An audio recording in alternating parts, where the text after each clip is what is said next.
ата-энелерге дагы жеткизип, коомубузга жеткизип айтып коюшубуз керек. Биз айтпасак ким айтат? Мына бизге окшогон айтсак, анан эл угат экен, анан кийин ошол коом угат экен, ата-энелер угат экен. Ушинтип айтып атат, ушуга көңүл буруп коеюнчу. Менин деле кыз балам бар эле. Менин деле ошо окуп аткан кыз студенттерим бар эле. Ушул жака жөнөттүм эле, ушу квартирада жашап атат эле. Эмне болуп атыптыр? Карап коеюнчу, текшерип коеюнчу деп көңүл буруп калышат деген үмүттөмүн. Себеби акыркы маалдарда биздин кыздарыбыздын жүрүш турушу өтө бузулуп кетти. Айрыкча студент кыздарыбыздын.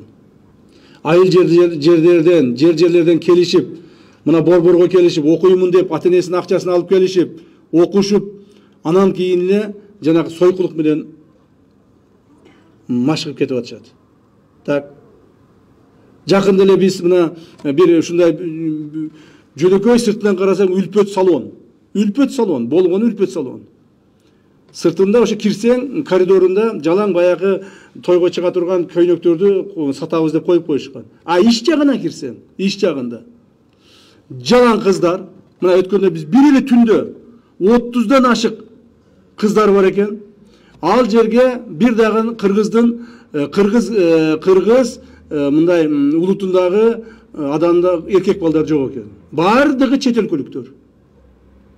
Чет өлкөдөн келген эркек жарандар, кытайлар, европалыктар өздөрүнүн жалаң бузулган жанагы үрп адаттарын кыздар менен ошол жерде олтурушат.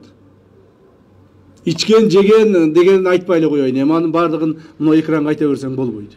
Бирок ошол кыздарыбызды текшерип чыкканыбызда 30 кызыбыздын 98% бардык студенткалар болуп чыгышты. Мына 30 кыздын 29-у студент. Айыл жерлеринен келген студенттер ушул жерге келип, ата-энесин алдап, мен ушу окуп атам деп жүрүп, ушундай иштер менен машыгып атышат. Бул бир эле жерден тапканыбыз, бир эле жерден. А мындайлар канча жери бар?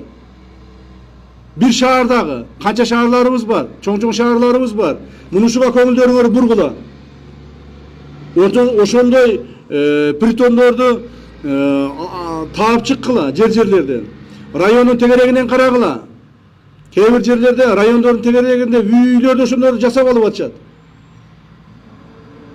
Айла жок, күрөшүшүбүз керек муну менен дагы биз. Айлабыз жок.